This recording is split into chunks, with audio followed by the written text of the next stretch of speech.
Senzo Mchunu abused his powers as the police minister to try and get the MK Party's councillor arrested just before the by-elections in KwaZulu-Natal. Listen to this testimony by Lieutenant General Nhlanhla Mkhwanazi. What had happened here, there was going to be by-elections. A person who was a councillor had resigned from the position. And there was that person, for whatever reason they were having in that political party, he resigned and he joined another political party. So he was campaigning for another political party. So the minister then came into the area as a deployee of his party to assist the campaigning of another candidate to be elected. So part of his, when he arrived, he requested, actually he didn't even communicate with myself nor Gerald Kopal, he communicated with the station commander. He said to the station commander he wants to meet the station management at the police station because he wants to ask them about a case. The case allegedly that involves the councillor that had resigned from this side and moved over campaigning for another political party. So the minister was entrusted to know what is happening with that case because this man has got a case. So, which means they wanted to make sure that he's arrested so he doesn't stand for the other party. So the minister called the station management. The station management communicated to Gerald Kopal. Gerald Kopal was sitting with me and he told me about it. And I said, I think you better go there. The minister cannot see it with the station management alone. Go there and find out what's going on. And at the same time, the station had already informed Gerald Kopal on what the minister's specific cases that is, he wants them to come and account to him about. Remember, he came there for campaigning, for election. But he wants the station to come and explain to him about the status of the case against a competitor for the election. So the station must brief him about it.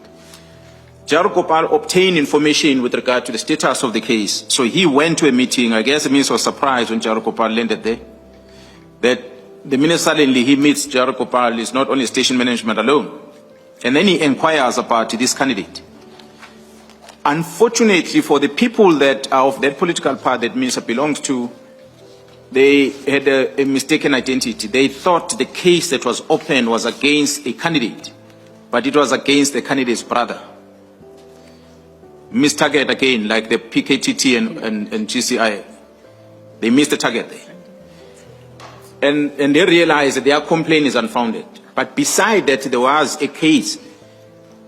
The feedback was given there, which was satisfactory with regard to the status of the case. Although it didn't concern them, but they were told, okay, the case is like this. But the question was, Minister, why would you want the station management to come in account to you about a specific case that involves a person who's competing with you in the political space? So which means if there was a case against this person, he was going to put pressure to the station management to make sure they arrest this person before the local elections that were going to take place. So fortunately, Gerald Kopal intervened. So when you see this communication that is attached here, it's more of a status of the case that Gerald Kopal needed to go and brief the minister about. That's what is here. So this is the type of behavior that we started seeing happening in the province. Well, the results of those elections are there for everyone to know. The person who resigned from this side and competed for this side, who won. It's not our business as the police. We shouldn't get involved with it. But this is the interference that when we talk about the executive authority that end up not knowing where to cross the line comes in. And we experience it a lot in the police. Thank you, General. Just for the record, we do confirm that we have reached out to Major General Gopal. He would have to come and confirm precisely what the General has said. Is there any other matter you would like to deal with under that heading, political interference, or does that bring you to the conclusion?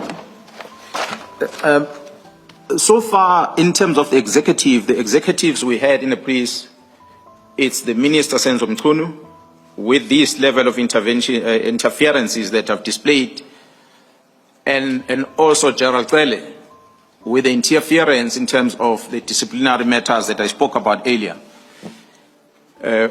Although we're still going to talk about on the statement about other matters, but Those are the two that were within the ACPS that I can flag of their roles.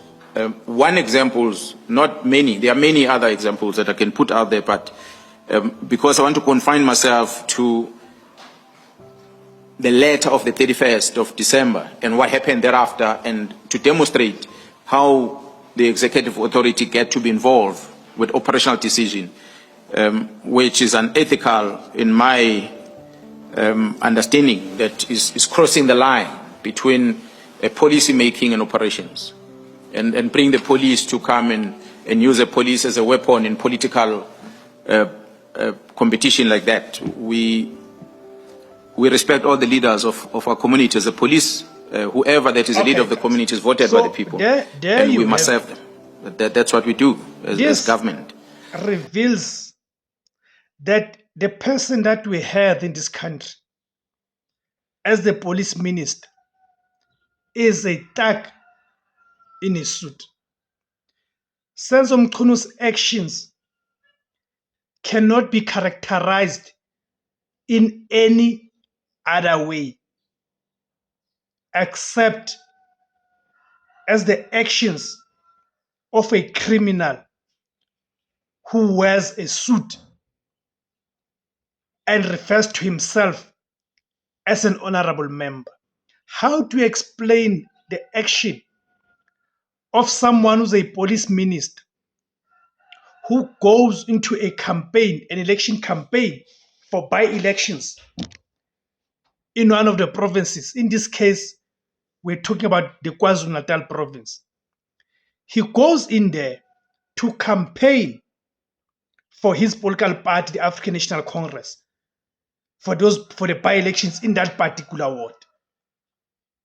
But when he gets there, of course, he goes there with the motive and intention of abusing his capacity as a minister.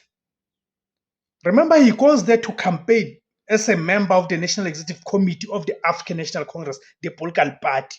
But when he gets there, he then uses and abuses his powers as the police minister to try and sway things into his political party's favor by looking at arresting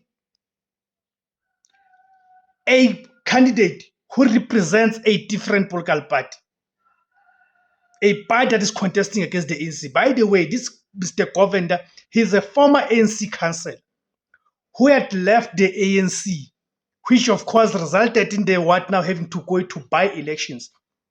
Left the ANC from MKParty. Party. So Senzo Mchunu goes to that area under the guise of campaigning for elections, knowing very well he's going there to apply pressure on the police to look for some flimsy charges to arrest that particular candidate, as to ensure that candidate does not contest the elections. If this is not a mafia state, guys, I don't know that what is a mafia state. If this is not a mafia state, I don't know what is a mafia state. I mean, from the Ket Matlalas, the Brown Mukhotis, the relations that they have with Senzo Mchunu. But to now that what Mkhwana has revealed, and by the way, Mr. Govender himself has revealed, come out and confirm what Mkhwana is saying, that Senzo Mchunu had made attempts to get him arrested just the day before the by-elections. So we should also be saying shame on those within the ANC and other structures and formations who continue to defend this thug that is Senzo Mchunu. It is such a shame, and it is quite disgusting. My name is Tebs Kosana. The name of the platform is IZWILABANSUNDU, the voice for Africans. Please, guys, help me grow the platform by subscribing, by joining to take the membership, by buying me the super thanks. Remember to subscribe as well. Thank you very much, guys. Siyabonga Africa. Africa izwe lethu.